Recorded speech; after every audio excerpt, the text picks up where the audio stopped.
I'll just go into, our town hall topic. Okay, so today's town hall is about advocating for yourself and why that's so important in life. I think that a lot of times in life, we're told to just keep our head down and go with the flow. You rely on some kind of figures that are older than you, whether it's your parents at home or your teachers in school, and you know that you're always asking your parents and your teachers about things, but then there comes a time in your life where uh the world is always changing, and your your teachers aren't going to be there with you forever after you pass grades and things like that. And then that day will come when you're, I don't know, older than some age, and then you ask like your parent, what is this and what is that, and they don't know. And the time when you see like older people around you and they don't know about things, then it becomes like, okay, well then maybe I should take the time to figure this stuff out for myself. Now, the importance of advocating for yourself, whether you have a disability or not even a disability, even if you're just a little confused about what's happening around you or what people are doing. There were a lot of times in my life that I just didn't open my mouth because you just think in your head that it'll work itself out, right? I don't need to say anything because eventually people are going to notice I'm having these problems, and people are going to notice that I'm not happy and that I want things to change, but I don't want to say anything. It'll kind of work itself out. And I've been guilty of that, and that usually doesn't work, right? The problem festers and it grows and it gets worse, and it just snowballs into something that's like that you can't handle, right? So the importance of now let's draw a line, right? There's advocating for yourself, and then there's complaining, right?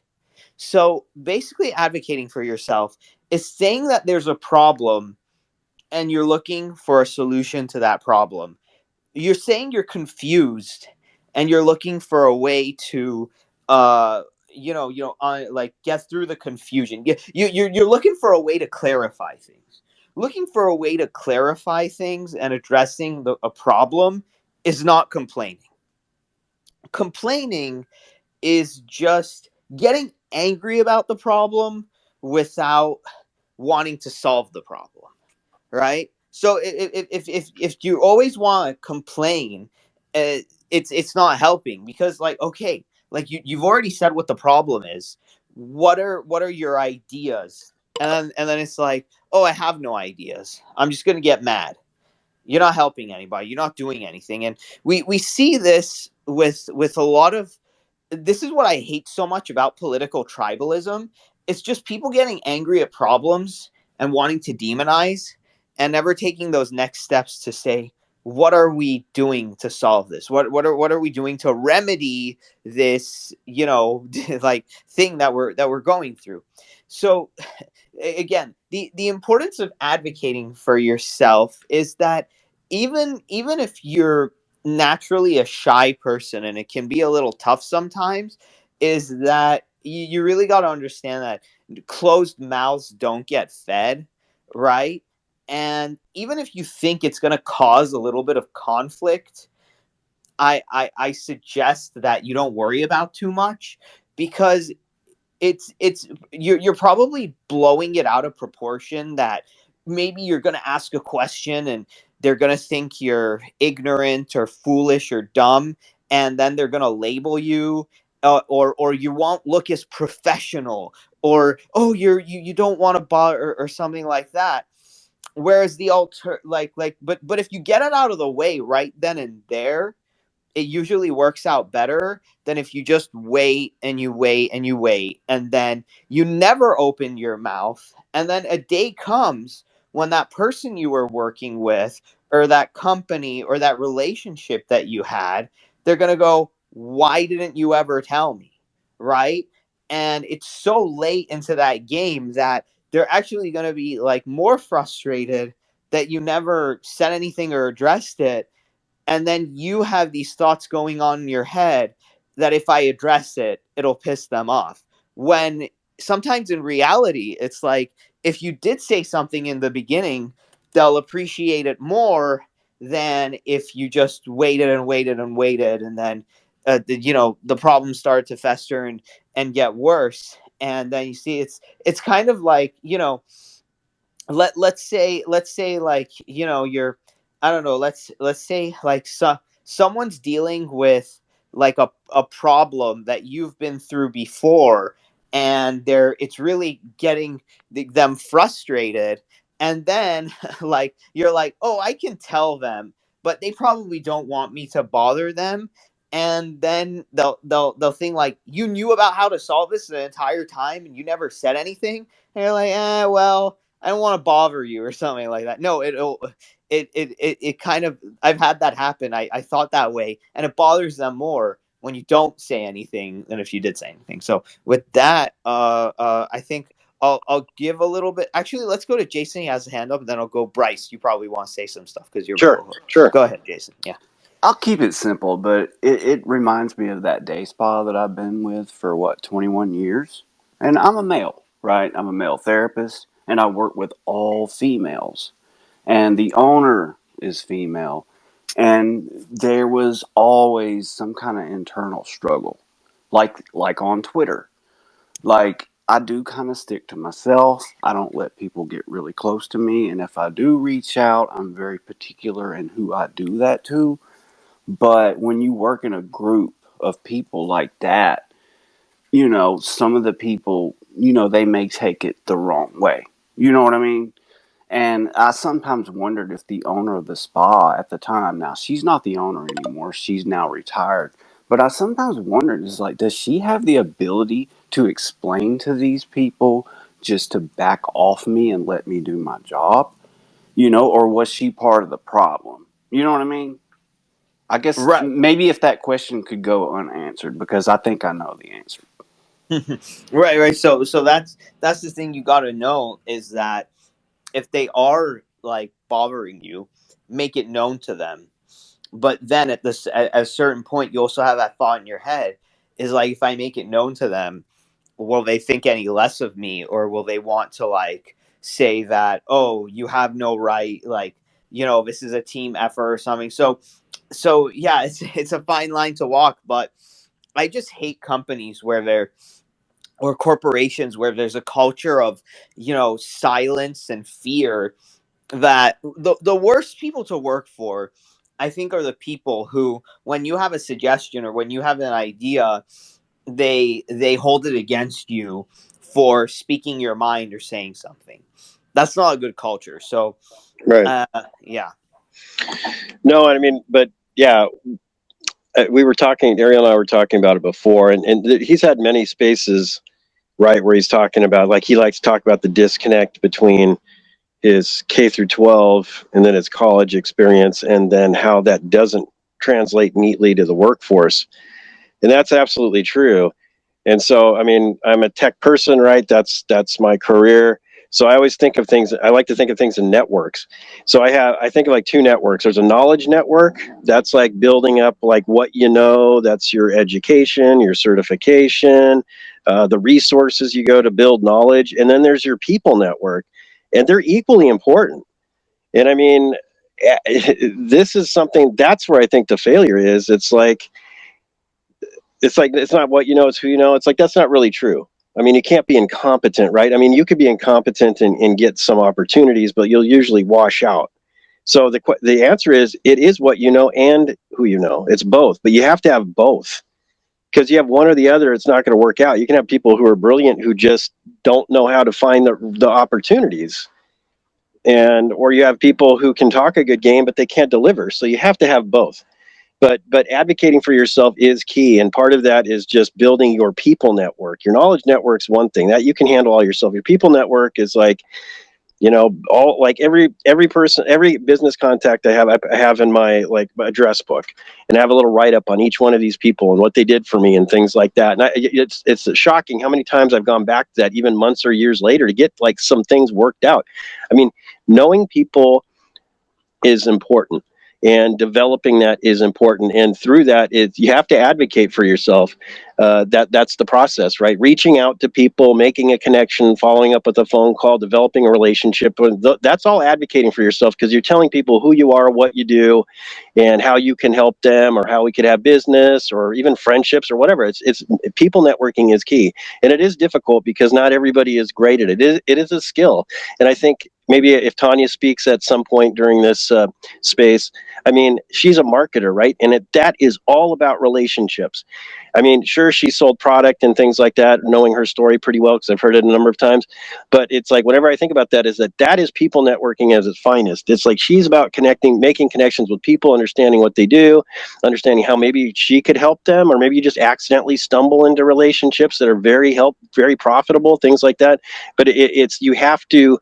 When I got out of college, it was like, or the end of college, I had already started that, and it's like that helped me more than anything I learned in college. Was reaching out to people I thought had power and could point me in the right direction, or maybe give me a pat on the back or a good word, something like that. That will take you so far in life. Anyway, go ahead. Right, exactly. And so, for instance, like I'll get an example. Just earlier today, when I went to, first of all, I'll tell you what happened. I went to my friend Xing Jewel, that international award-winning filmmaker from China, who basically was part of the Yang Gang. And after her story was over, that there was another film being shown of some guy with Down syndrome, like working a job and the struggles that he has, like making friends and, et cetera, et cetera. So I raised my hand and I asked a question. I said, well, what do you think of the guy who made that Down syndrome movie about a universal basic income? So it'll just be easier for people who have some kind of disabilities, when their opportunities are like closed off from them, to have some kind of seed money to kind of do their own thing if they're creative people and they can't really work like a traditional job, because I have Asperger's, and sometimes, I don't know, the wrong thing comes out and a bridge gets burned, and it unintentionally happens. And when people just don't care, like, that sucks for me. So I shouldn't be reliant on these systems that sometimes I can't count on. So I think a universal basic income is like a good idea. And so they answered that. So at the end of the film, this lady, her name was Harry, she came up to me and she said that she actually like works in a lab that like work like advocates for people like me. And she shared all of those resources with me and her contact information. So if I never opened my mouth to ask that question, she like, you can't tell by looking at my face that like I'm going through all these things and I have all these things. Like, you can't just look at a person's face and know their life story, right? So when you open your mouth and you share this stuff, it's like, you're sending out a signal. The signal is received, and then something comes back to you.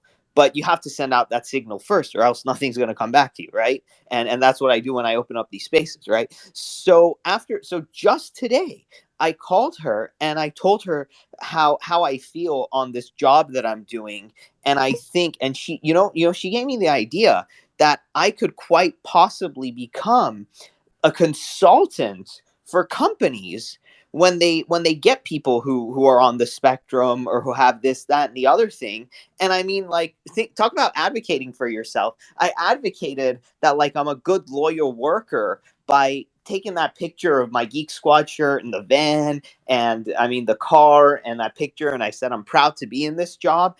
And I got the attention of uh Best Buy's main like account, their verified account from Minneapolis, like from their corporate headquarters. So I'm seeing a big opportunity here in becoming some kind of consultant for people who are neurodiverse and people who think outside of the box. But the good thing about advocating for yourself, it's like that mentality. it's a better pull yourself up by your bootstraps. A lot of people have problems with that, and me and Bryce have talked about this. But really, like, the power of, like, kind of taking the reins and taking control instead of just being thrown to any direction the wind is blowing, right? And that's what I can't stand about, like, how I lived my life before, is like, anyway the wind blew, it's like, that's it's like basically, when you're not advocating for yourself, you're more like a hot air balloon, right? Whatever way, like, you want a specific direction that you want your life to go in, but you're not advocating for that, and you're not making it known that that's what you want. So any direction the wind is blowing is any direction that your life is going, right? But when you then you're more like a helicopter, because I love helicopters, when you're advocating for yourself, because you, like, it's not where the wind is blowing. You go up, down, left, right, backward, forward, diagonally, and even vertically, right? Because you're at the controls. So I love this analogy that the advocating for yourself is like, you're not in the passenger seat of your own life. You're in the driver's seat, and it takes time.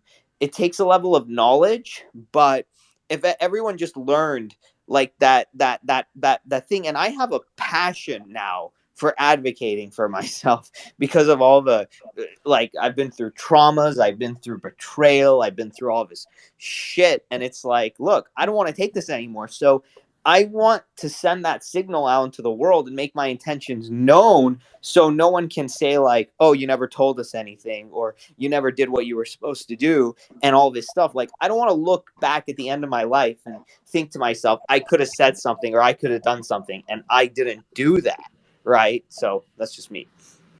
Yeah, and just real quick before, if anybody has any questions too, raise your hand. But yeah, I have trouble with the bootstrap thing too, to some degree, because it is absolutely true that not everybody can just like bootstrap their way out of trouble. That it's because that implies that it's like, okay, there's just an element of laziness to the person. But let's just be honest about it. I mean, we all have streaks of laziness, and a lot of times our problems are self-manifested, either directly or indirectly. You know, there's something that we did that we could have helped ourselves out, right? So that's the way I look at it. When I hear bootstrap, it's like, of course it's not a solution for everybody. It's kind of a myth. But bootstrap relates to a word I think is better. If you can consolidate the bootstrap myth into just hustle, right? I mean, if you hustle in life, you will just generally do better, at least in this country, right? It's like like you live in the United States, okay, maybe you hate capitalism, whatever. It's like, hey, you know what? The cool thing about the US is just that not that you're guaranteed success, but that you have like a really unlimited opportunities to try. A Right. chance. Yeah, you get, it's like a lottery ticket. You can keep going, getting more lottery tickets all the time, and all you have to do is show up and grab one. And a lot of those times, it's like just your effort, like what Ariel was talking about right there. He didn't have to go to this movie event. He didn't have to ask this person a question. He developed a relationship that spawned a conversation, and now he's on to something. And he could have just not done any of it and just said, why isn't the system giving me a good job, and like complaining about it on Spaces. But he actually took some steps. This is just all him, right? And it's like, so Billy, these are kind of, it's a learned skill, kind of advocating for yourself. And like I said, I put advocating for yourself is parallel to hustling, right? And it's a learned skill. You got to keep trying at it, and not everybody's great at it. But you can get help. I mean, that's why people like Tanya exist. You have marketers and stuff. You don't. It's like she helps connect people with business opportunities. She knows somebody who does this and somebody else that does that, and she goes, oh, and she's kind of the conduit in between, or she has a lot of different things, right? But that's kind of a real basic overview of people like her. So the point was that you don't need to be great at it, but you do have to practice it. And one last thing I'll say for now is like just knowing what you're good at, right? And if you know what you're good at, then you can speak confidently to it. And that's where you start. At least that's my opinion. I Can I share my oh, thought? sorry.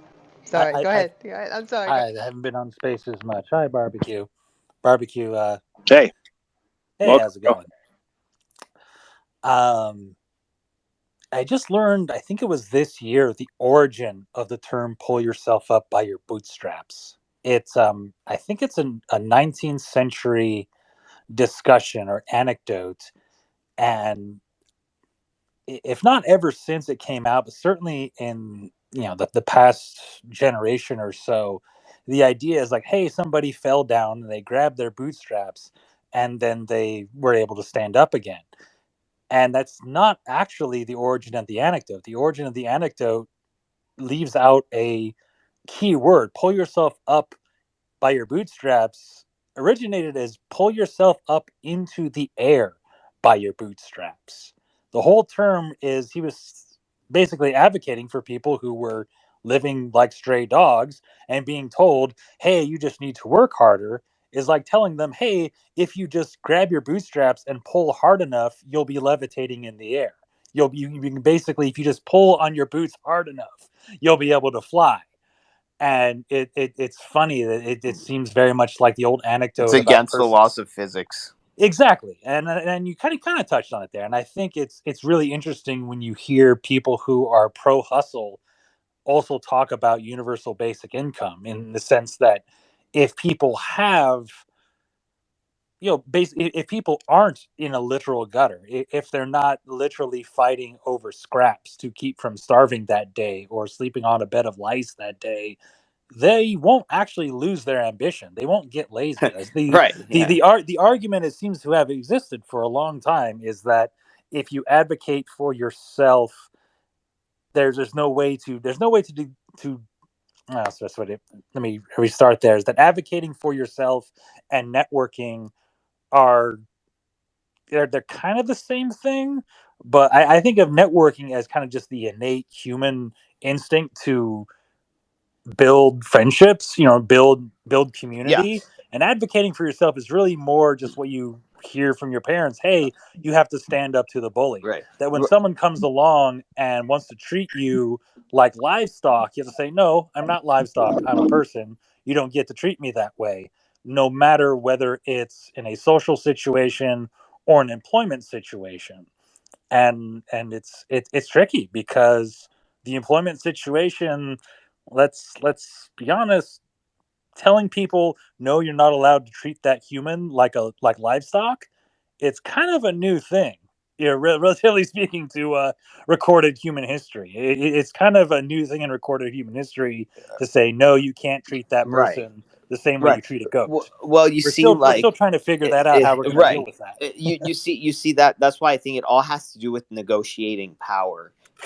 Because it's like, oh well, I hold the resources to you, like whether it is like you can get groceries or get rent. So Yeah. if I don't give if I don't let you work for me, then I put that in jeopardy for you. So they have that leverage. So I think that the important thing, and I don't want to make this about solely about UBI, is that it's not an unfair leveraged game. And you having leverage is how sometimes you'll be able to advocate yourself, because if you are advocating for yourself but you're in fear of losing what you have because somebody else holds the cards to your life, I don't think that's freedom. Like, if I'm going to be 100% honest, and the thing is that we got to realize as humanity in general that your drive to make something out of your life and having resources are not mutually exclusive. Why do Elon Musk, Warren Buffett, and Bill Gates still work when they have enough money to last them and generations upon generations after them a lifetime? Is because of legacy, impact, and wanting to leave something behind that they can be proud of and things like that. So no matter, you can have all the resources ever, but if you're not contributing to humanity, and you don't feel as if you're useful, you don't feel as if that's not mutually exclusive. So I mean, I can be a guy with a lot of resources, but that doesn't destroy my drive to say, hey, I want to contribute in a meaningful way to whatever it is I'm doing. I want to be, at the end of the day, I want to look back on something and say that thing or those people are happy, and that thing that made people happy, or that idea that helped a lot of people, is there because of me. and that's a feeling that just makes you feel good, Well, I whether, think that, and it yeah, doesn't matter if you have resources or not, I, right? I think that comes to the I forget which social scientists put on like the pyramid or the hierarchy of needs, but Right. what was Tanya wanting to say something? Remember, Oh, Tanya and I were Maslow, going to talk Maslow. at the same Yeah, yeah, time. yeah. Tanya, did you have to Tanya. nag? So we'll go to Tanya, and then I think we'll get back to your idea, and then we'll go to Nora. Yeah.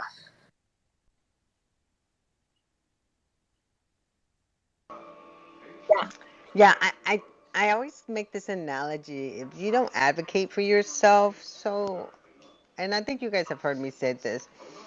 What if we were in a airplane Hmm. crash and the plane's going down and all this oxygen mask comes dropping down? Do you run around and try to put it on all the people, or do you put it on yourself first and then you help the people? If you don't advocate for yourself, that's where you're not giving yourself enough self care and believing in yourself.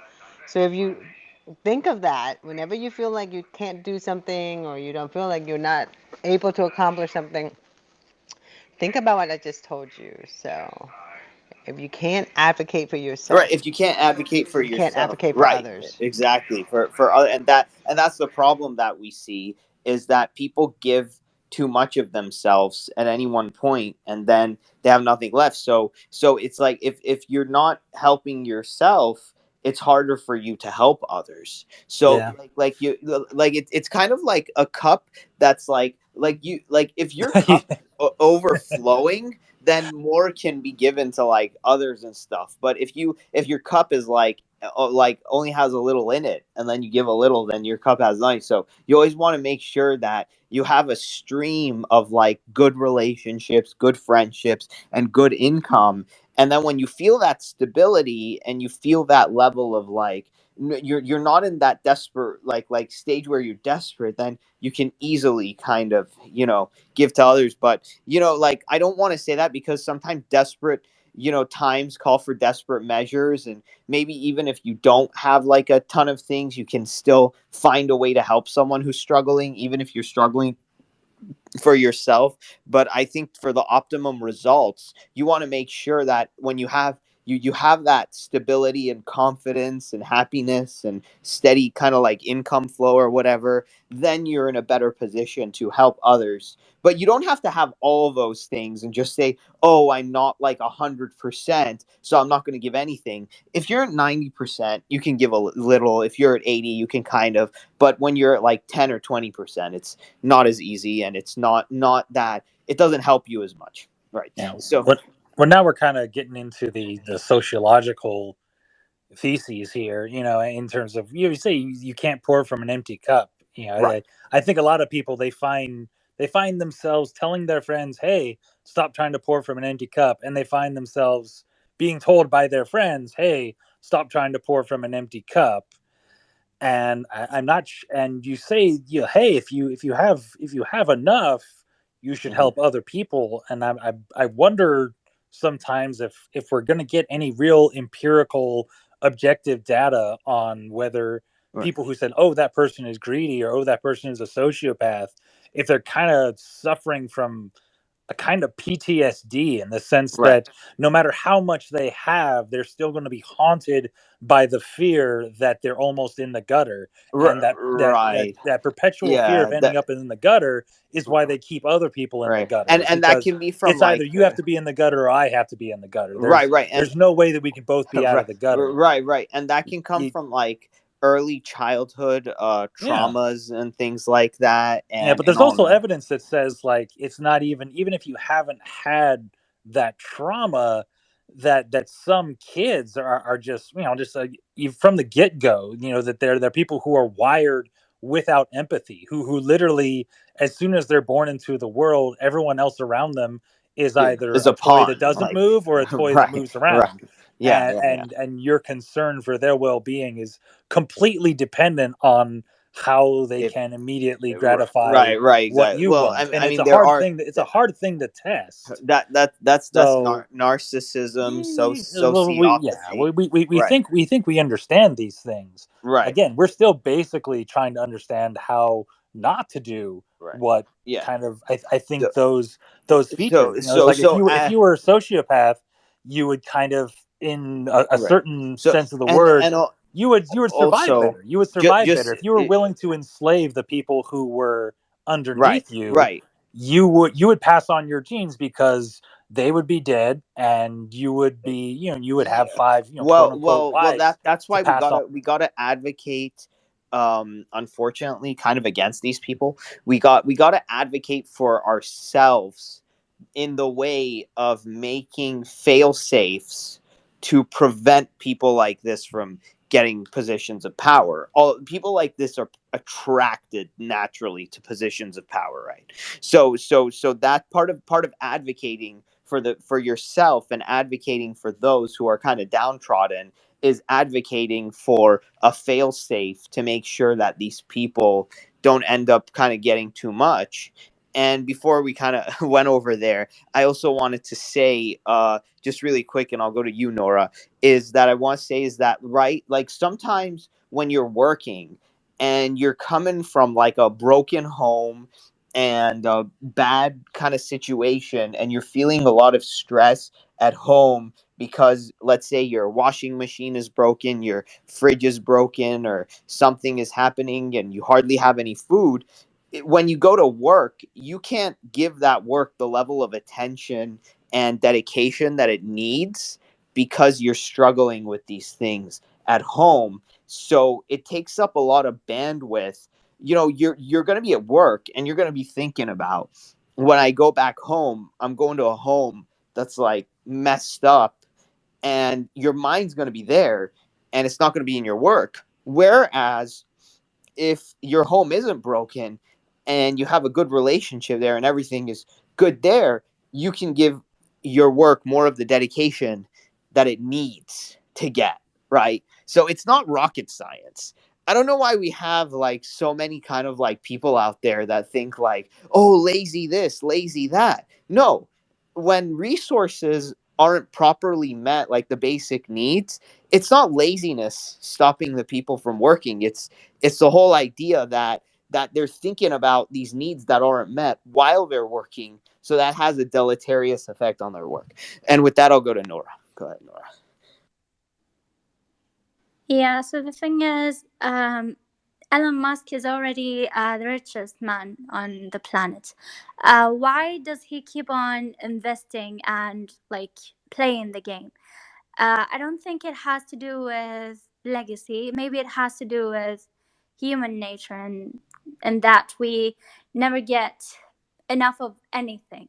So yeah, that's one thing. And the other thing would be, why does he keep on playing the game, knowing that it's a risky one? He could be losing it all at once. So yeah, it's Well, just yeah, I know where you're coming from, Nora. I think some people are just addicted to the game. It's like even after you've won, it's like you've won, right? Like let's say I played a video game and I finished the game and I just kept playing the levels like over and over and over again. That's like one side of the game is this money business thing. It's like you're just playing one side of the game and you're neglecting like the other aspects, like maybe the social aspects or the self actualization aspects or the spiritual aspects or any of those aspects. It's like, why does he do it? I don't know. Maybe it's just like inside of his own head and he's just addicted to this game. But if I reached a level of financial of freedom and confidence where I knew that like there's no way all this money could ever go away, and I have enough money that I could ever spend in a lifetime, I wouldn't just be pursuing more digits on a screen or numbers or anything like that. I'd be kind of I'd be satiated.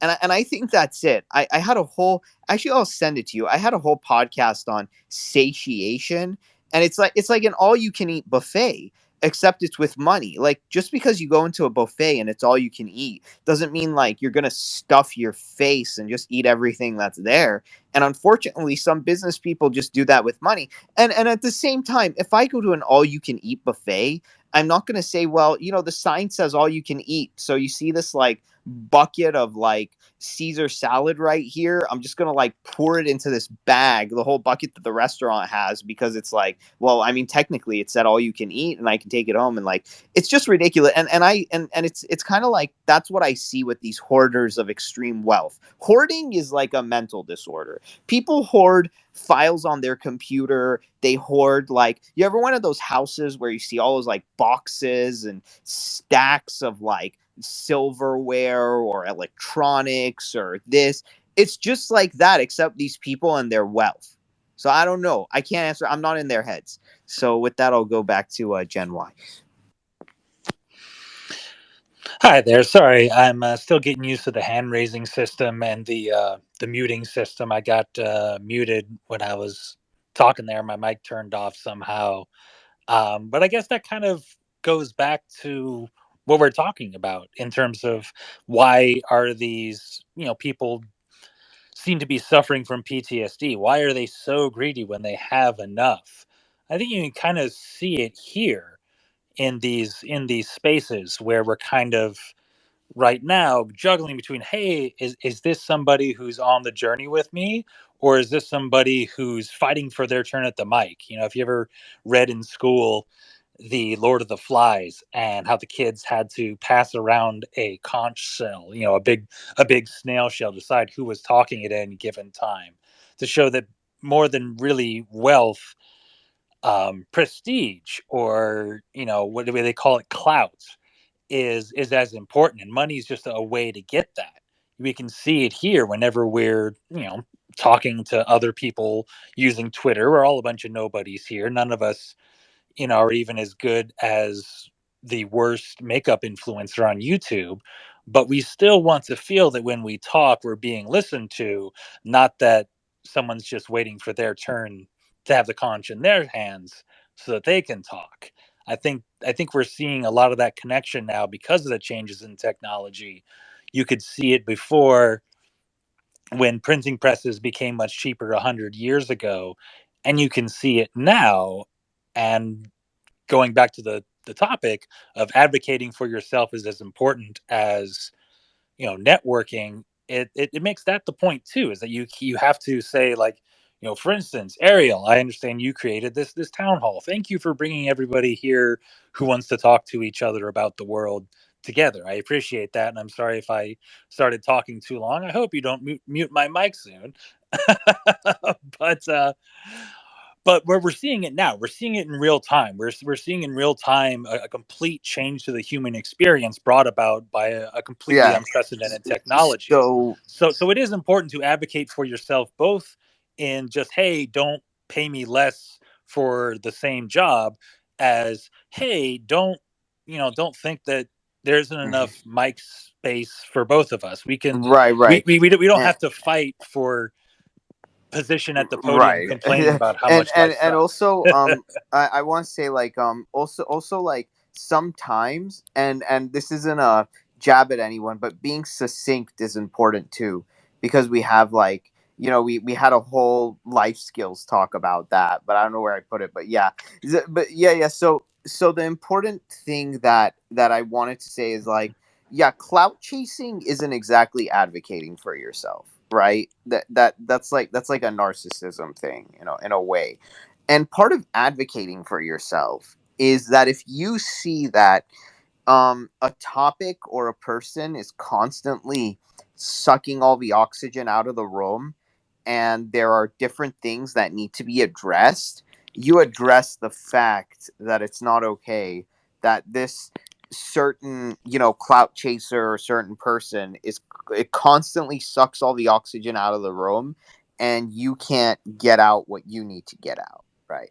Like that's the thing. But like sometimes I see, sometimes like it's not nice, but the mute button has to be used. Or if someone's really being rambunctious or rude, the bumping them down to listener has to be used, because then you like, there's people who maybe don't open their mouths much, but they're really important to have at the table, and they're going to get intimidated by the people who can, for lack of a better term, never shut up. like, Right, like right, that. right.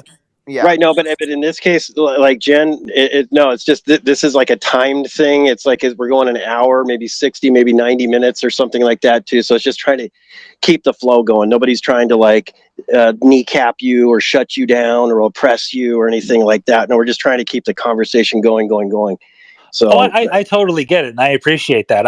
I'm hoping that somebody at Twitter HQ is figuring out how to give people like a little 30-second or a little 3-minute timer, the way you did like open mic night. It's like, all right, you got your 7 minutes or what have you, and like actually have a literal timer you can see counting down as you're making your point. That might be helpful someday. Oh, I have sound effects, but this is not my space. Right. yeah, yeah, I'll take it, that'd be dude. good. I'll That'd be take good. No, You hear a we ding, you get got 30. It's like the Academy it. Award. It's like the right, music. right. It's like there's no filibustering in here.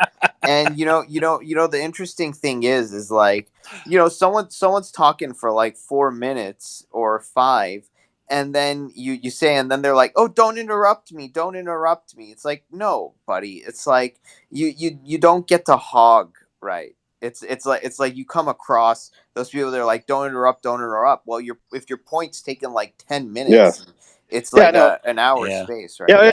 if it's an open room, I mean, we got the time. There's no time limit. It's not being recorded and stuff. So this is going to be over here in maybe 20 minutes or 15 minutes or whatever. So Yeah. yeah, just keeping it flowing, that type thing. So Right. no harm, no foul there. But to Right. Yeah, it's good. go back to the topic though, it's like I think we drifted from the topic, right? It's about advocating for yourself, and Jen made a good point about like the anecdote, the original anecdotal story, or the idiom that has to do with bootstrapping, what have you. But I Yeah, think the common understanding of it is that it's just like whenever people say, whenever you hear that, you always think of the word lazy, right? We always kind of oh, simplify it. So absolutely. yeah, so it's not about being lazy. What I'm saying is hustle is not quite synonymous with that, right? But it does apply. And so that's kind of the way I think about America is like you live in a country where you have basically mostly unlimited opportunities to hustle, to try. Doesn't mean you're guaranteeing anything. And that's why Right. something like a UBI is not necessarily inconsistent with hustle, because Right. Yeah, I'm recognizing that there's, even with hustle, there's some people who are still going to not be able, they can't hustle because they can't get out of their wheelchair and run, or whatever. There's limitations to that. People will still, exactly. right. But I mean, but the concept though of that you can make a better life for yourself, that when I hear people say pick yourself up by your bootstraps, that's kind of the generous definition that I hear in my mind. Not that you're Yeah, lazy. I hear it's like you have agency. What I hate is when we live in a time now, I think, and this goes with not advocating for yourself, like a victim mentality, right? And it's like there is victimization, there is oppression, there are systemic things that are working against people, that are slowing them down or sometimes stopping them. But it's like you have agency, man. We all have agency in this country to do something. Now, if there is a true oppressive, a criminal thing, an illegal thing, stop you. Absolutely, you sue the shit out of those people. You try to make it happen. And again, these are no guarantees, but I mean, there's a reason why people still come to this country more than any other country in the world. And I'm not waving my flag here. I'm just saying the reality is you have opportunity here, and by advocating for yourself as one of those things, you can get a piece of that. And also, like, don't I hate when people do this. Never confuse confusion with laziness. Never confuse not knowing how to do something with being lazy. I was just on a Reddit thread talking about like having Asperger's and doing this job, and I said he needs to show me how to use a drill, right? Because I don't know how to use a drill. And then he's like, well, you've never used a drill when you were younger because you were lazy. And I'm like, I just thought that was the stupidest thing in the world for someone to say. I said, I never used a drill when I was younger because the opportunity never presented itself. So when the opportunity doesn't present itself to people to learn how to do something or to do something, and then they want to do that but they don't know how, and maybe they don't get the job, it's not laziness. It's just that they didn't have that experience in life. So many people confuse like like if I was lazy, I would have never applied for the job and gotten out of the house. yeah. Like you can't be that dumb, right? Like that's the thing. So don't confuse a person who's lost, who just doesn't know the roadmap, of how to get somewhere with not having the drive. Having the drive to do something and not knowing how to do something are two different things. And people get that confused and they're stupid. So they just say the word lazy. They don't think about, like, no, this person isn't lazy. They just never had the roadmap and they just never had the mentor. Not having the roadmap and not having the mentor doesn't mean that that person is lazy. It just means maybe they're a little unfortunate or they never had that experience. Right, So but let's that not get that yeah, confused. and that's the gap, right? I mean, Right. it's pretty well laid out in school. There's a curriculum and things you have to satisfy, tests you have to pass, and then they say, okay, we think you're competent for whatever we're certifying you on. Then okay, then that's over, and then it's like that gap is like, okay, well now how do I get to an opportunity? Right? How do I get Right. to a job or some? How do I make this into a career that's helpful for people, gives me some money, everybody wins, whatever? That's Right. what we don't know, right? That's Right. like that's the Exactly. mysterious void is like how do we do Right. that? And if we're good at advertising ourselves, or if you speak and write well, you can usually you probably stumble Right, right, across right. some.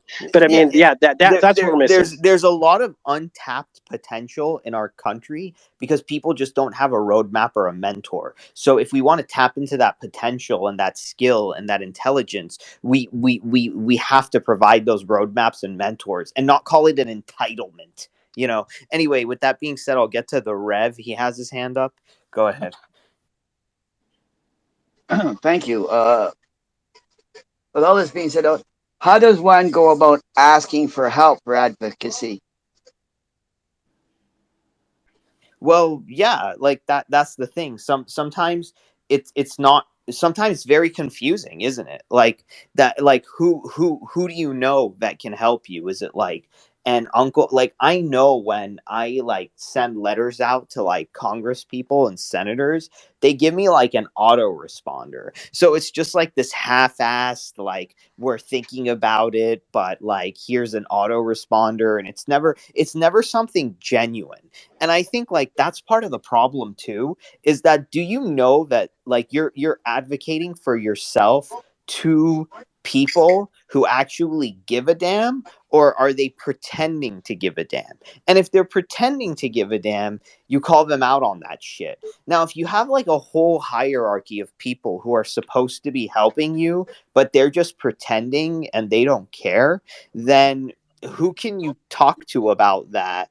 And it's a very scary thing that when you have those kind of people in positions of power, you just got to find the people in those positions who are not like those people, and it's a hit or miss. And Like I as would far say you would start with like just your built-in networks. I mean, not everybody has family or friends, but most people have something, right? And so you start there, right? And then like for me, what helped me get a job was in college, I made in my senior year. I just went to all my instructors or people who were involved with them in the labs and stuff, and say, hey, I want to start working in like entry level in this type of field. Do you know anybody? Do you have anybody you can let that I a phone number, an email address, something I can just maybe couple it with a resume when I start really pushing and stuff like that. It was something like that really helped me. It moved my resume that I put in at a company up in the stack because the guy actually worked there. And so I got the interview. I still had to beat people out, but it was like I don't know if I ever would have got looked at. And you can say, "Oh, that's bullshit. That's not fair. That's not a meritocracy." I get it. Right? There is no perfect meritocracy. That's a myth too. But it's like so I would say if you're not great at advocating for yourself, just make it clear to people around you as many possible. Just say, "Hey, what you're trying to accomplish," and let them advocate for you, right? So you don't have to be great at it yourself. I'm saying if you make your intentions clear and people are trying to most people are trying to be friendly and help people out when they can, they'll put in a good word and that's all you need sometimes. Right. right, Uh, exactly. can I give an example of something, if that's okay, or is somebody else Yeah, wanting to yeah, go speak? ahead. That's what we're here for. Sure. Okay. I have to deal with food banks and stuff, all right, because just life is the way it is. Um, when I go to the food bank, I get food. And I come home, I check out, and it's expired, and I'm going like, what are? Am I a second class citizen?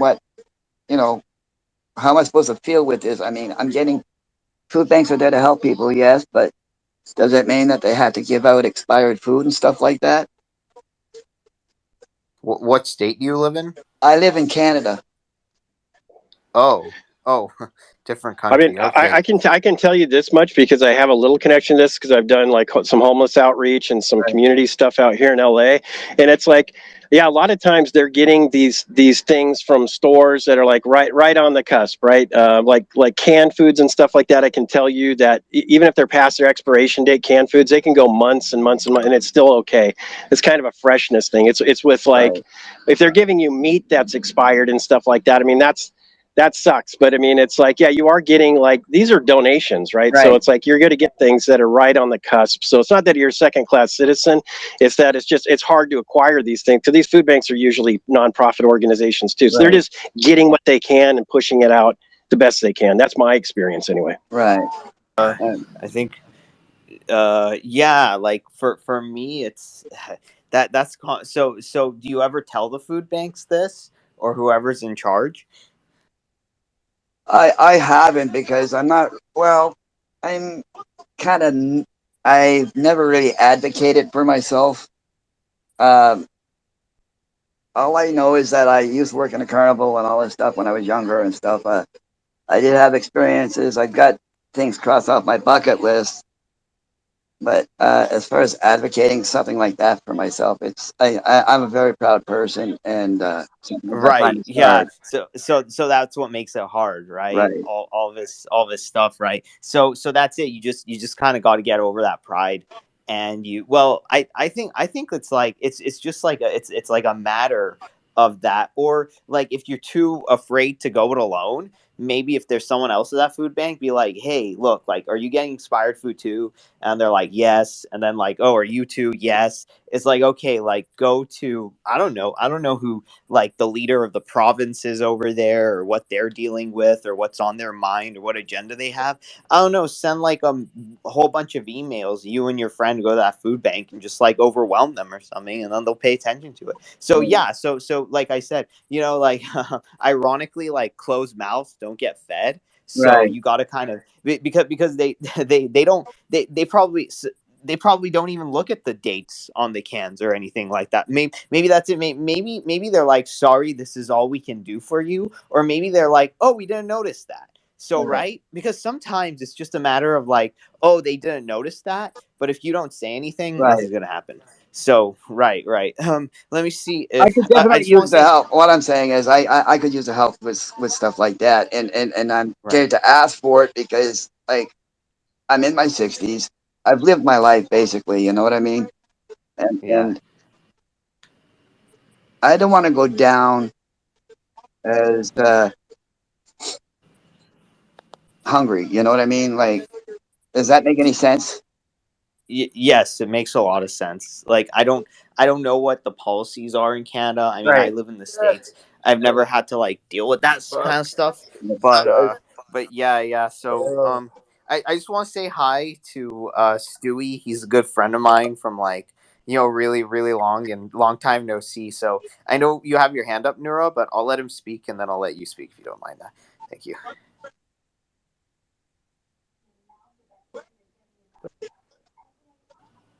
Oh, Stewie, we can't hear you. Uh, you know what? Let's go to Nora, and then when we can hear Stewie, and that's Stewie. Go Hey, ahead. wait, and Rev, real quick, Rev, I muted your mic because there was some background noise. So I'm not, that's why I did that. Okay. Well, that's no problem. I appreciate that. I guess what I'm trying to say is having a hard time getting asking, not getting help, but asking for help for advocacy. I guess is what I'm my bottom line here. You know, Are you just real quick on this, Ariel, and then we'll move on for now, just because the space doesn't have a whole lot of time left. Have you reached out locally, sir? Like, do you have like any like a social worker maybe helping you? That would be your advocate, right? That's Right. what social workers and stuff do. That they're trying to match you with opportunity. So, do you have somebody like that helping you currently where you're at? They took my medical card away that pays for all my meds. So right now I don't have anybody for that.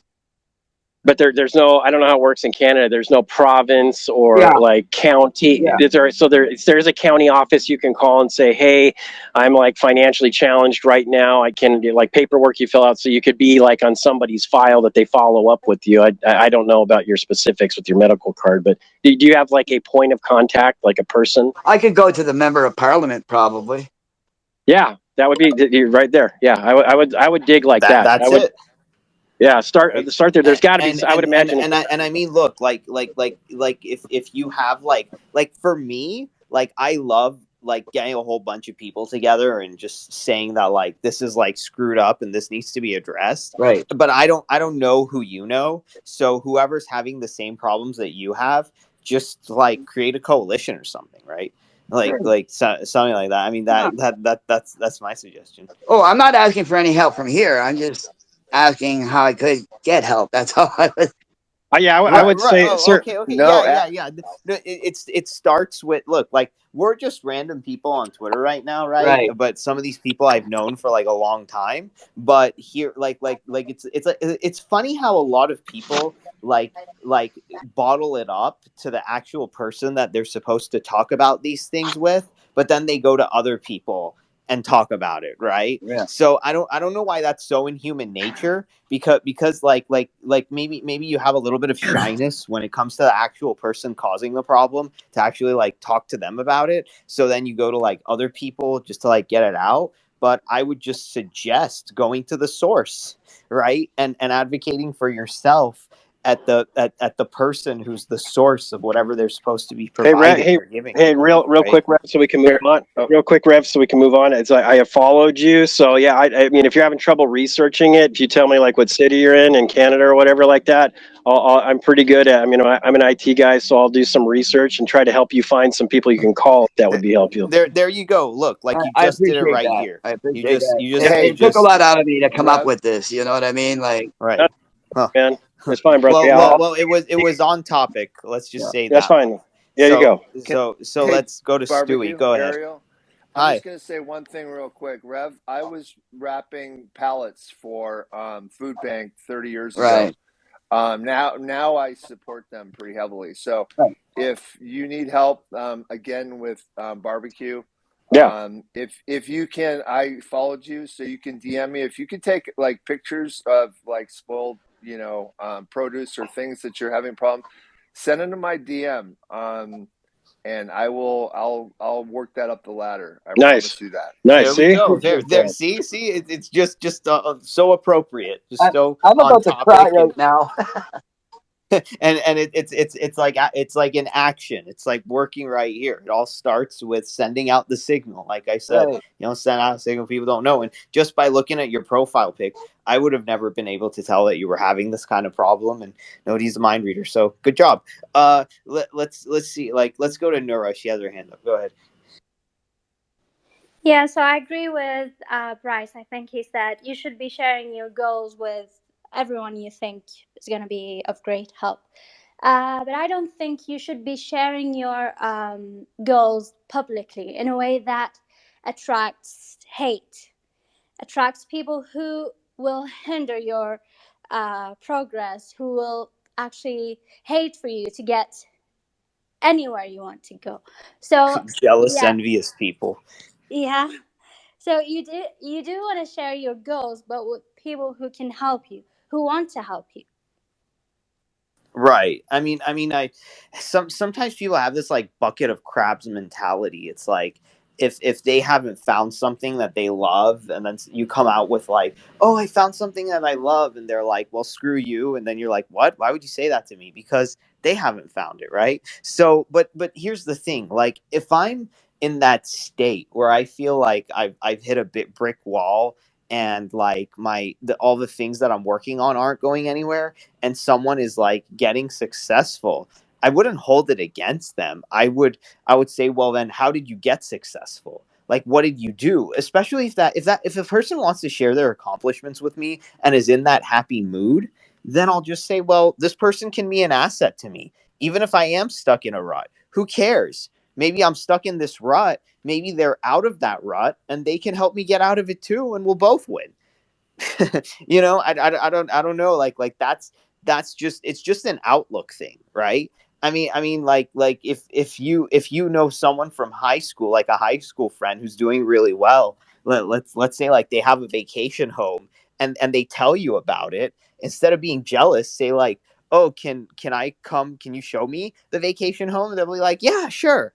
Like like that. Like, you don't need to get jealous and angry that they're somewhere and you're not. Just take some cues from them, or just like, if they're a real friend and they're happy and you're stuck, like they want to help you get unstuck. They don't want to make sure that they're in a place where they're happy and you're in a place that you're miserable. So, right. It could be actually professors. It doesn't have to be your friends, because, like, there are professors who don't want to help you with anything. They don't. They just don't want to see you be Well, they successful. suck. Yeah. Yeah, I mean it depends. Every person is different. Some people want to hog all the glory for themselves and push you out of the spotlight, and I just wouldn't want to be friends with them, right? So, I mean, you always got to choose. Like, does this person want only themselves to be happy and everybody else to be miserable? Because some people are like, "Oh, I'm happy and you're not. That even makes me happier because I deserve happiness and you don't." And you never want to like be around those Well, people. it's about percentages too, right? It's like I probably talked to 20 people my senior year associated with the on campus at the college, and I had one that panned out, and that one gave me a inside track to something else that became very good. So it's like you're going to get a lot of times, yeah. There's going to be people who don't have time or they don't care or whatever, but it's like you don't really need. You just got to keep trying. That's what I think. Like the hustle thing Right. is, and like Yeah. I mean, that's there, Tanya's story is great, and we all know, but it's that's pure hustle. Yeah. it's like there's like a good person to like douchebag ratio that's just like natural in your life, like right. So it's like basically like, okay, like for all I'm concerned, like the fireside people or whatever that company was, like that's the douchebag part, because the minute that I had one little problem, they were so eager to like say, oh, we can't work with you anymore, right? But then the good person ratio is like all of you guys who have stuck around with me, right? Like I had I like, don't get me wrong, like I was advocating for myself like hell when it came to what happened to me on Fireside, to no avail. Sometimes it doesn't work. And then I told others to advocate on my behalf for the Fireside thing, and some of them said yes, some of them said no, but it didn't work. But like that's it. And if you already know at that point that these douches have taken like your hard work and your personality and all the good things you've done for granted just because you've made one small little mistake, run as fast as you can in the opposite direction from shitty people. You know? Absolutely, Yeah. Ariel. Well, a dish served cold is the best way to do it. Just turn your back to them and just forget their name. Exactly. Absolutely. They're just like a drag. Like Well, you know what I mean? It's for like, me, yeah, go ahead. just one quick thing. Yeah, some people are like the wind beneath your wings, and some people are like anchors on your legs, and you got to identify that shit as soon as possible. Go ahead, Bryce. To speak to Jason's point, it's not even about revenge, right? Or like, oh, you just ignore them. Yeah, that's true. But it's like I'm ignoring somebody because I've just moved on. Like I don't got time. I'm not going to get wrapped up in the drama, whatever. I have to be looking. That's the hustle part. You got to be looking for your next opportunity to get things better. Hopefully you're trying to constantly make your life better. You're always looking for a new opportunity. So if I don't talk to the thing that fell apart or went sideways or somebody was doing this or that, it's like, okay, they can be the smoldering wreck in the background. I got to be looking for other stuff. You just keep the stick and Perfect, move. perfect analogy. They're just like the train wreck that you just passed by your car. Let's see. You got to keep moving forward. And what I say to people is, I just don't have the bandwidth for it, Right. right?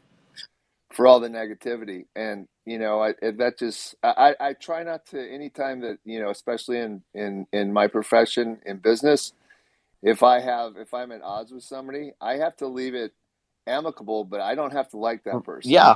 I don't have to like, but I do have to, I do have to uh, keep a relationship in some form, you know, uh, if I'm involved in business with them. And what I try to do is I try to extract myself from any business position that puts me in with some or any toxic people. So, relationship position, any kind of, you know. well, Yeah, right, yeah. the relationships, Right. exactly. Because I mean, it sucks the air out of the room. It's hard to breathe, and it's not good for you. It's Right, toxicity. exactly. So, anyways, I'll With shut that, up. I'll go to Deb. She's had her hand up. I think she's new here, but nice to meet you.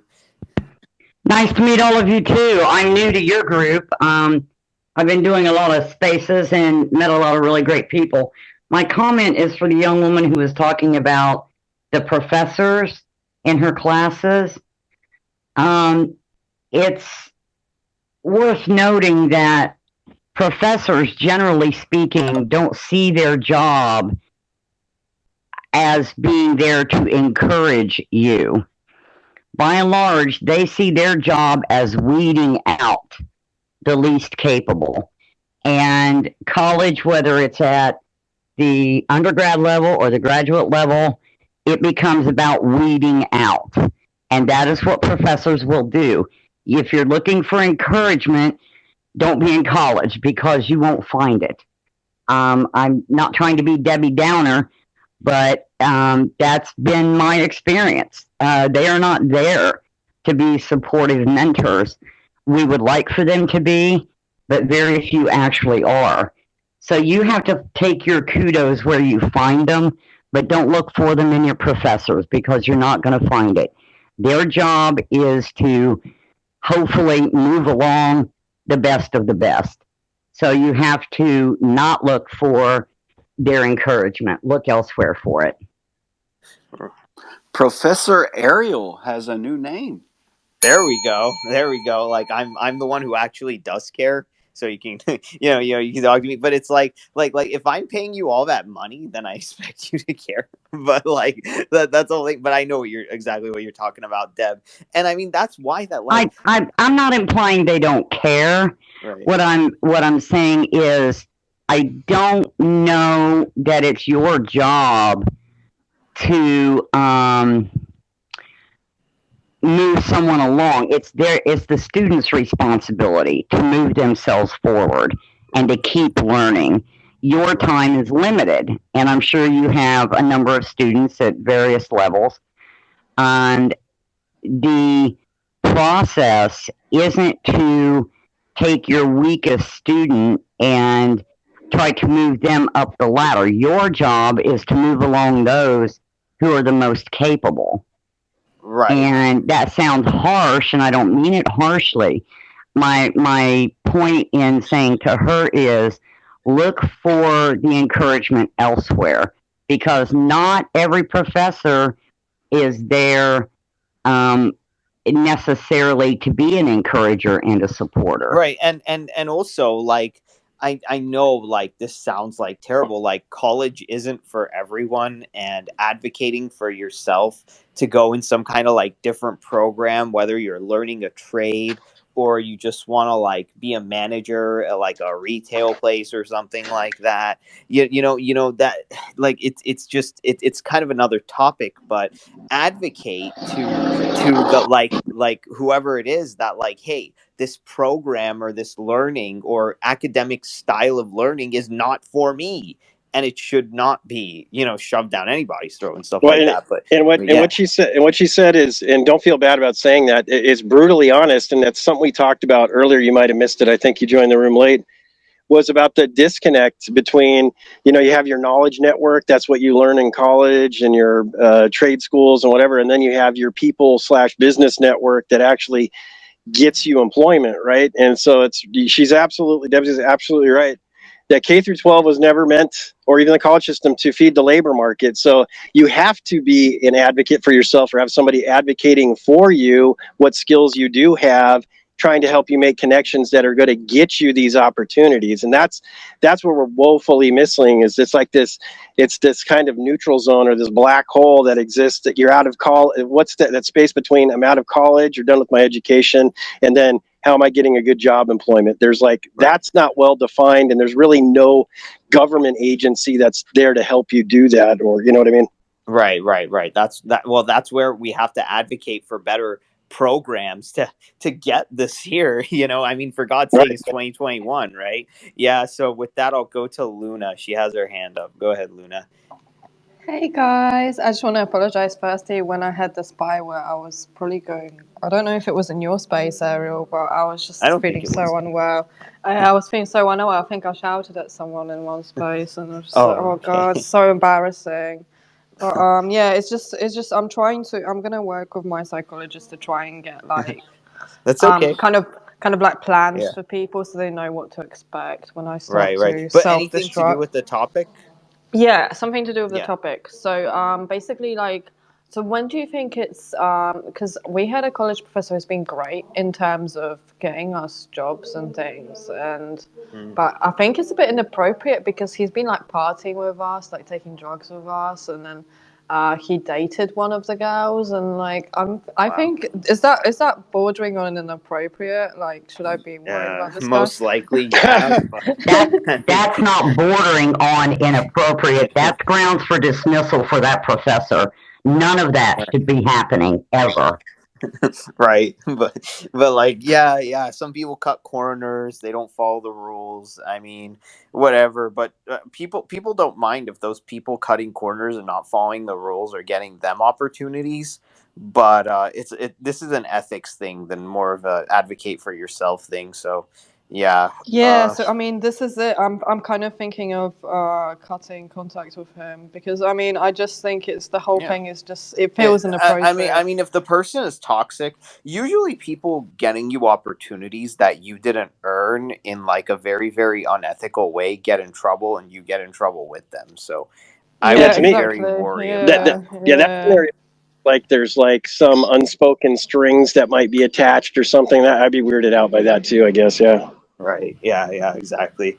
So yeah, just I guess if you think it's really really messed up and you want to like report that, like I don't know, but it's your call to make. Yeah. I'll go to Um, yeah. I think just the fact that you've asked that question, is this inappropriate? I think you know already that it is. I think you're already feeling a level of discomfort with it. Right. Yeah. So go to Yeah, Nora definitely. and go ahead, Nora. Yeah, it's not that you want them to get you a job. It's just like they know you have a skill that they don't have, and then they hate you for having the skill. They hate you for being a student and being better than they are. So yeah.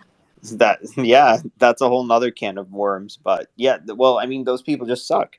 I mean, they're just jealous and envious, and yeah, like it's that.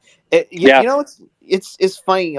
Once like the thing that I saw is that like when I was driving with my coworker, I work for an electronics retailer, and he said that he actually used to be the boss of the guy who he's working under right now, but the company went through like restructuring, but he couldn't be more proud of that guy that he's working with because he remembered him when he was poor and he was walking 3 miles to get from his college to the store that he worked at, and he worked his way up. So they have a really, really good relationship together.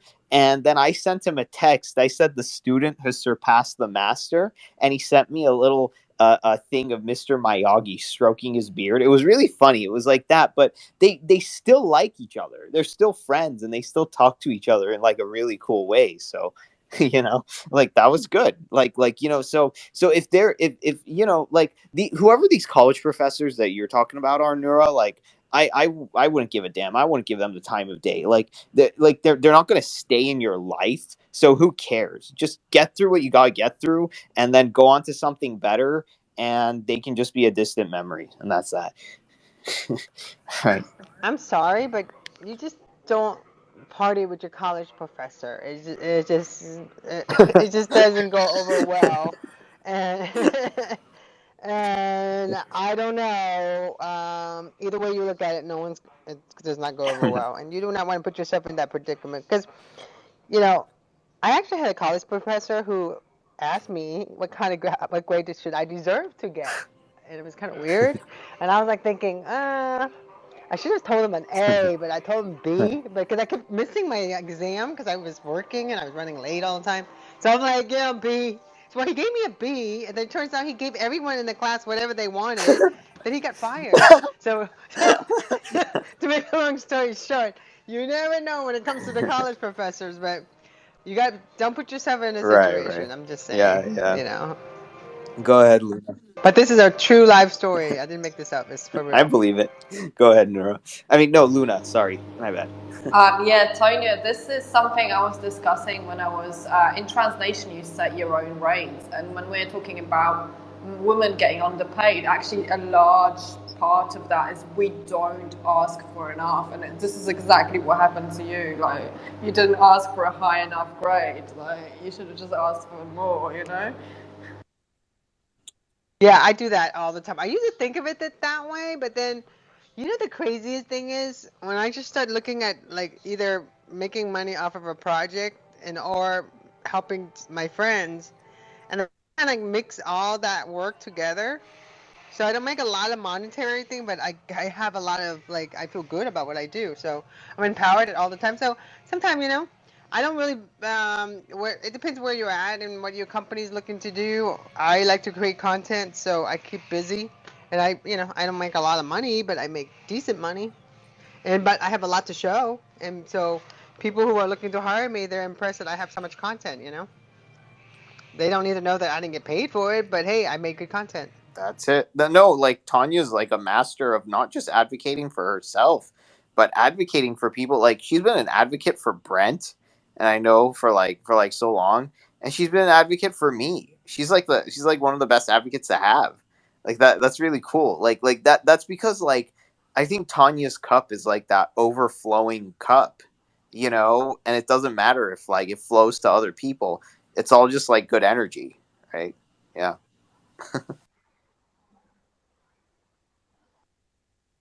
So over there is me advocating for Geek Squad because they hired me, and so I appreciated that. So it caught the attention of the Best Buy verified account. Anyway, and it's also advocating for myself that you made the right decision by giving me a chance and giving me an opportunity because hey, if you're good to me, I'll be good to you, right? So if you advocate for me, I'll advocate for you, right? So it's that symbiotic relationship. It sucks to advocate for somebody and then not have them actually give a damn that you're doing it, or help. And then if so one of the best relationships is like, hey, you're my friend, I have your back, and I'm your friend and I have your back, right? So and with that, Bryce is that's stuck in no man's land again. Hang on, I have to get him back up. But I'll go to Deb. Deb, you have your hand up, and then after that, Luna had her hand up again. One thing that I think prevents a lot of people from advocating for themselves is what I call the fear of offending people phenomenon. There's a lot of research, and I won't bore you with all the details of what I do, but if you are afraid of offending people, and most of us are raised to always be polite, don't make waves, don't get angry, be polite, show respect for your elders, all that bullshit. Because what happens is it becomes so ingrained that you never learn to speak up for yourself.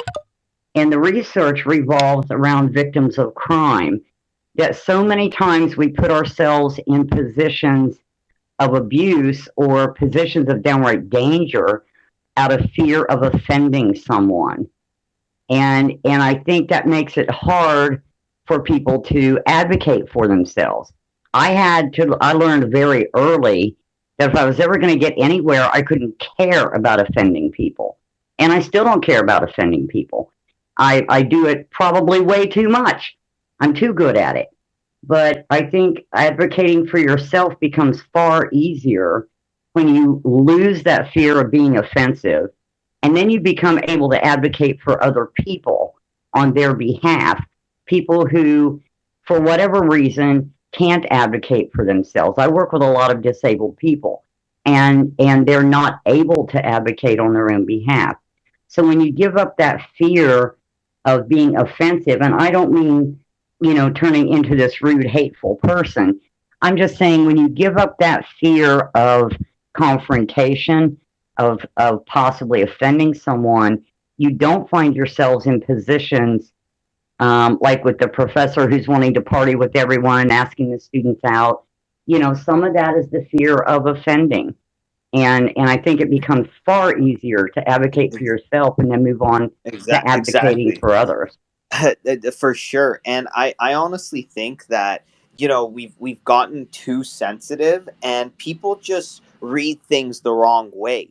It's like people say, "Oh, I got offended by that," but then you say, "Well, what I meant was this." Are you offended by this? They're like, "No." But like the way you said it, and it's like, well, they just take it the wrong way sometimes. And that's that's what I mean. And it's so funny. One time I saw this joke from, like, like, we're so privileged in this country or wherever you are to say, like, "Oh, that offended me." Like, do you have a roof over your head? Do you have enough food to eat? Do you have all your basic needs met and more? So stop getting so offended. I'm sorry, but like it's like you, like, go to a poor country. It's like, yeah, I was offended by something said on TV, but then I had to eat my TV because I was starving. It's like, you know what I mean? It's like if you're not starving, or if you're not in some kind of dire straits that's like really hurting your life or something like that, stop getting offended. So and then if someone makes like a Holocaust joke, or like something like that, like, yeah, that's really bad and that's really in terrible taste. But then, like, ignore that person. Don't spend time if you know that that person is just wants to offend people. If you're around someone who just wants to offend and be mean, rude, and nasty on purpose, just get away from them. But sometimes we just take things the wrong way.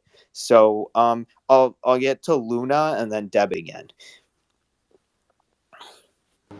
So where do you get kind of that balance with not being like, I feel like, it's like, I'm talking, going back to you kind of, Ariel, posting your employer's kind of picture and just being a good employee and stuff like that.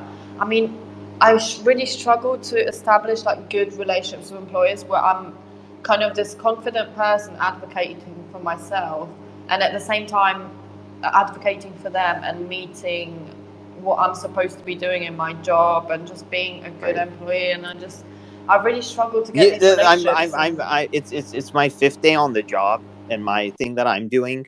So I'm kind of struggling a little with that too. But I opened up the space, so I just called that lady that you weren't here one earlier, and the thing. So it's just like a learning curve, and also it has been like an hour and a half. And as much as I really enjoy the space and want to go on, we got like a lot of audience like drop off.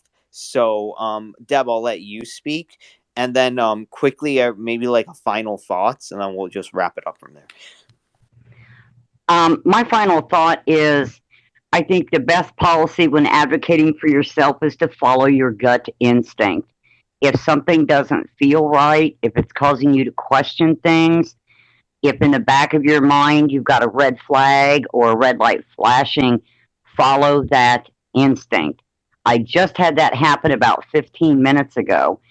Um, a person had given me a piece of information, and within it only took about 10 minutes to realize it was a complete fabrication.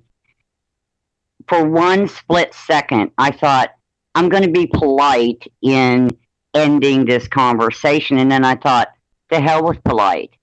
This person is trying to scam someone 10 times smarter than he's ever going to be. And I called him out on it. And I think you have to trust that instinct. So that's my final thought for the day. Trust your instincts. Very nice, very nice.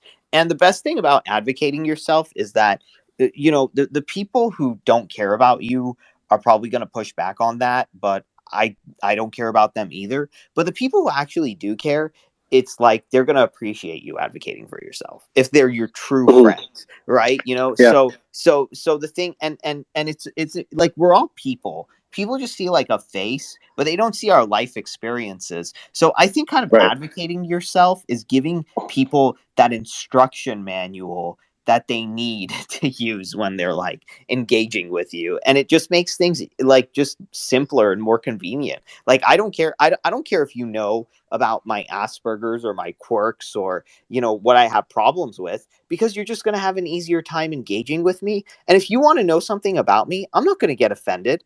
I'd like you to know about me.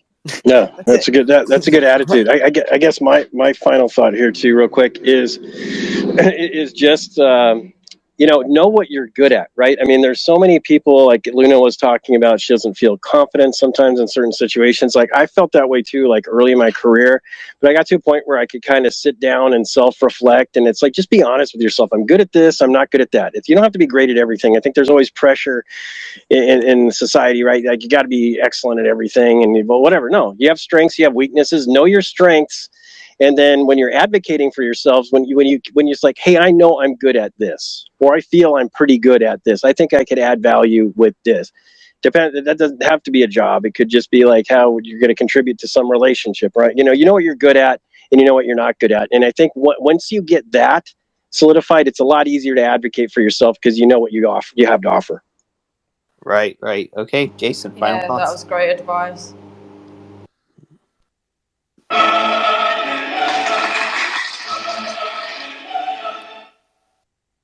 Nice. What's that song from heaven? Right, yeah, it's like That's my fire. new soundboard. I like it. It's like hallelujah. We finally don't have to like be in the dark about all this stuff and don't worry about offending people. Okay. So, oh, right. And last but not least, before I go, my town hall Discord is up in there in the Twitter. I open it. So if you use Discord, feel free to click on that and join the community if you want. But other than that, I think we've all advocated for ourselves pretty well in this space. No, like nobody felt shy or uncomfortable about talking about everything, and Right. we got to like unpack a lot of stuff, air a lot of And stuff out. one last thing for, hey Reb, Right. I'll DM you this afternoon, okay? Okay. If he's still there. Maybe you're muted, but yeah, I'll reach out Right. to you, man. Yeah. All right. Well, this space is recorded anyway, so yeah. Thanks, everyone. This Yeah. was a great space. I appreciate you letting me hop in for a few minutes. Yeah, Thanks for dude. helping. Thank you, Ariel, Tanya, Yes, Barbecue, Rev. it's all For good. sure, for It's sure. all good. So here for. Okay, and other than that, I will see you all probably in the life hack space that I'm gonna have Sunday at 4 p.m. Always don't know what the topic's gonna be on, but it'll be a good time. All right, until then, see you everybody. Bye. See you. Bye.